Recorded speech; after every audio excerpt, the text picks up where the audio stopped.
اهلا بكم. البارح نعم في المارشي انا وبنتي، وعرضتنا اون ماما حسيلو وصاحبة بنتي اللي هما قراو مع بعضهم براتيكمون البريمير الكل فرد ايتابليسمون، وقعدنا نحكيو بيان سور على المعلمين والقرايه.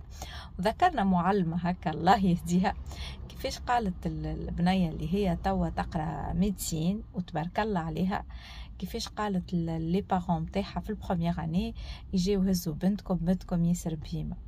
حسيلو الله يهدي وكهو الله يهدي. نعرف الحكاية تاع المعلمين وليزيدوكاتور لا تعد ولا تحصى، اما بالحق نذكرها في البريود هذايا على خاطر باللي لي ريزولتا سكولير نتاع ولدك ينجمو يكونوا مش راضي انت عليهم، ماكش فرحان بيهم، اما راهم ما يحدوش شكون هو ولدك ولا بنتك. بيان سور لي زونكوراجمون نتاعكم وثقتكم في اولادكم هما اللي باش يوصلوهم ينجحوا ويعملوا مستقبل.